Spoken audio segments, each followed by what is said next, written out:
Hello viewers, now we are in the third part of communication skill. In this video, we will start with LSRW method as I told you earlier in the second part. So we are continuing the method as to how we have to improve our communication skills.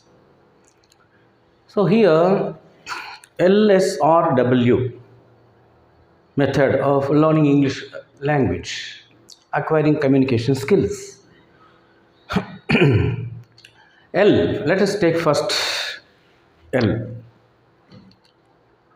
L means listening properly, carefully, with interest, with concentration. So listening is not an easy thing. There is a proverb in English language that a good speaker is one who is a great listener. If you are a great listener, you will become a very good speaker, a good orator, the English people say. There is truth in it, because in listening we will be making a lot of observations, not 1, 2, 3 like this. Number of observations we will be making, that is the style of the language. See, when you are listening to other person, other speaker in the classroom situation or some general public speaking person, whosoever, you will be generally observing the styles of language, what kind of language he is speaking, what is the select vocabulary he has been using, and the sentence patterns, very difficult one or easy one, so easy that everybody is able to understand, and what is the analysis of the subject, totally the clear picture about the speaker and his way of speaking.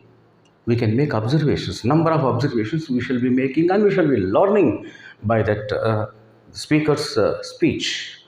And that is why when you are able to learn effectively and note down and learn something very interesting, most useful and relevant to you, it is a great art then.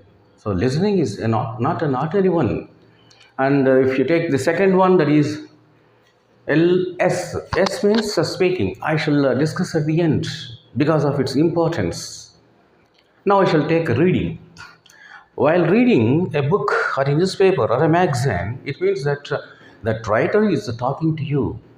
There is a discussion, there is an interaction, a silent interaction. He is talking, that writer quite is talking to you, and you are studying what kind of language he is using, what kind of patterns, what kind of styles, and what is the analysis that he is making, whether it is easy to follow or any difficult to follow.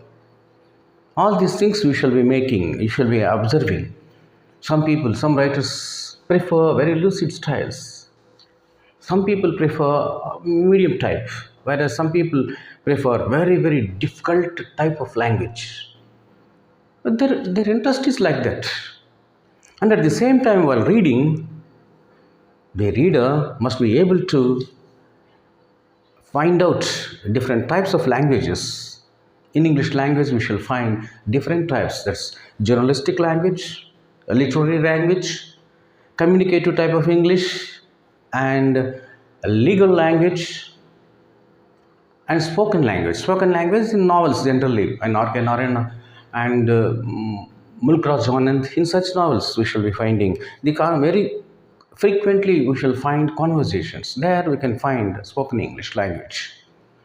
So all these types, journalistic, literary one, and journalistic language is entirely different from literary language, and that is different from legal language. So all these types of languages we are able to acquaint ourselves. Then only you will become a full-fledged man, and you can have a wonderful communication skill you can acquire. So language acquisition will be possible only by observing all these things while you are reading newspapers, magazines, or any other thing for that matter. And now we shall come to writing. Writing means writing some letter, some application, or some complaint, report, anything for that matter. When you are supposed to write something, it means that you are talking to yourself. See, in reading, that writer is talking to you, whereas in writing, you are talking to yourself. Oh, what is the sentence we have to make? What is the starting? How we have to start? How we have to develop the develop the lines, develop the content, and what is the style to be followed, what kind of approach we have to follow, and what kind of language and vocabulary that we have to select here for the purpose. See, the purpose must be served. In order to serve the purpose, what kind of language, how we have to mold the content and all these things, you will be talking to yourself and you will be writing, practicing, and therein lies the actual difficulty. So it is nothing but a good exercise for you.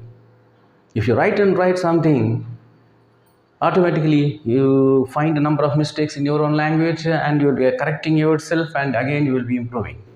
So writing is a good practice. A real learning will come really by writing only. And now we shall come to the last one, speaking.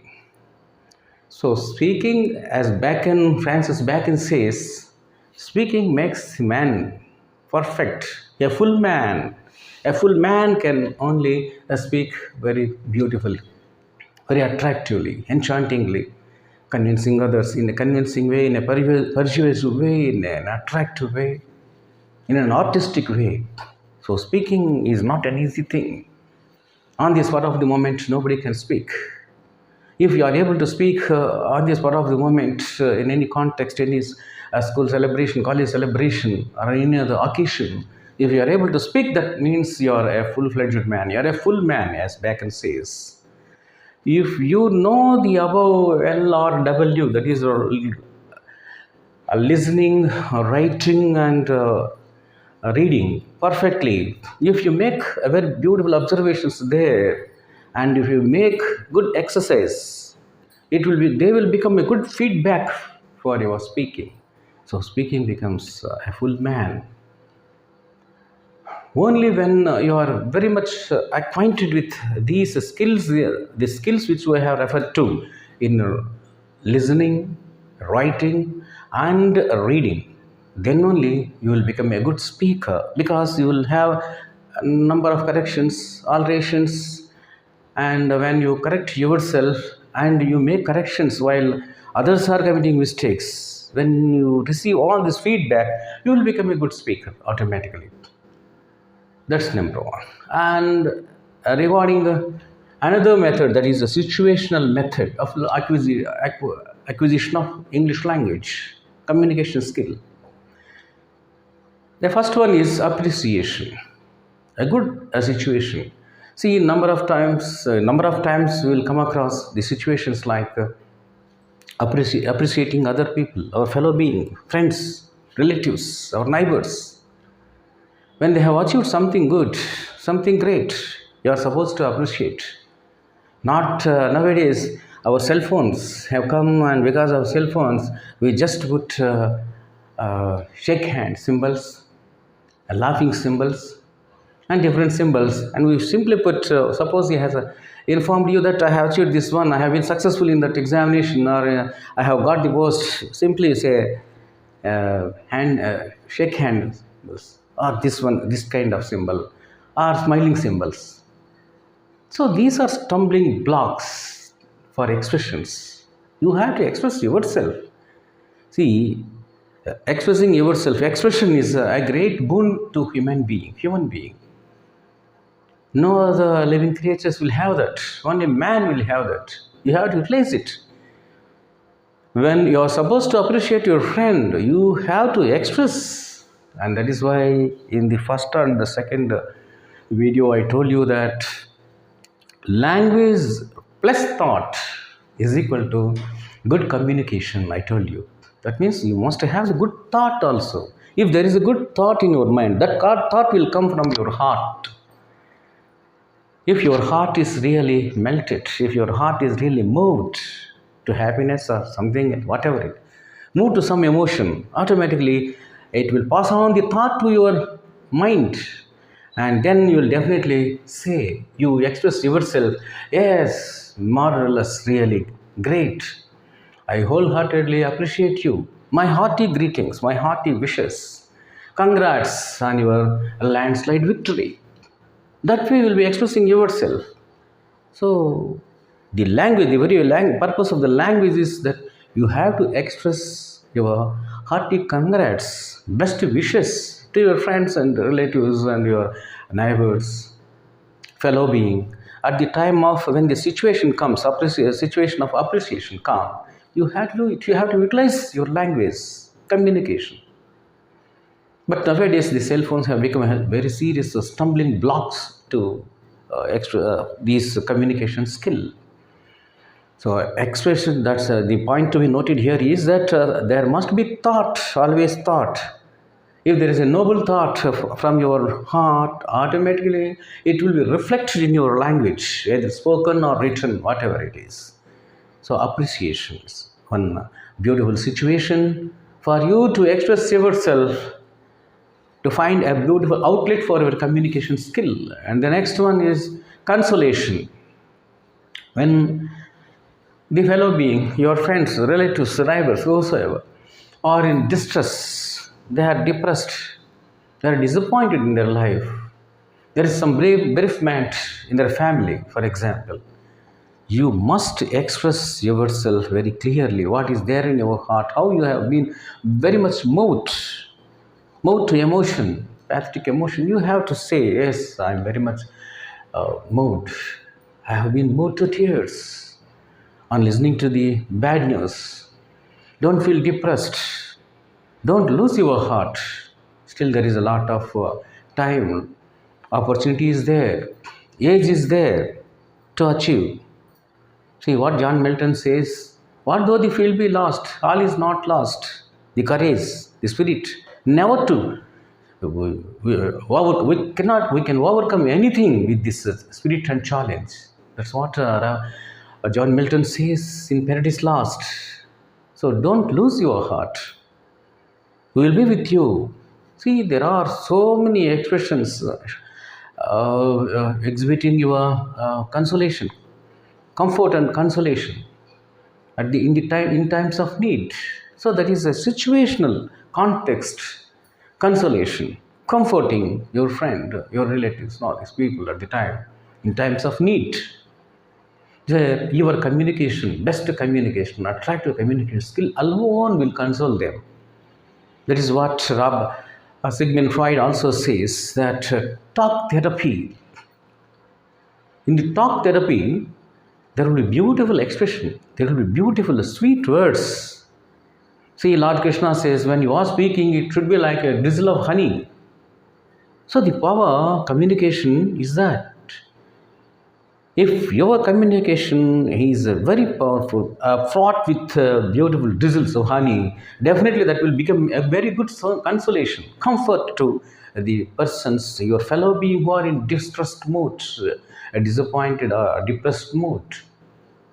So communication has that kind of strong power.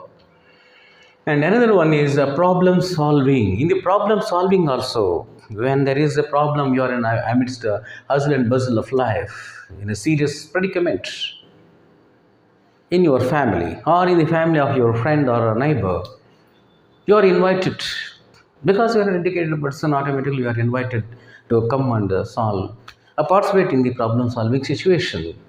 So in that situation also, your language and at the same time your thought, that's what I told you repeatedly, that good communication plus thought, and that thought will come from your heart and soul, together lead to effective communication skills. See, there at the time of problem solving situation also, you are expected to express your feelings, your thoughts, your ideas in a very pleasing language, by using excellent sentence patterns and excellent vocabulary, most relevant vocabulary, so that the persons, the fellow being, feel satisfied, comforted, and they find solace in your talk. That is talk therapy, what is advocated by Sigmund Freud, the greatest psychologist in the world. So language acquisition is not an ordinary thing. It will come by practice and practice alone.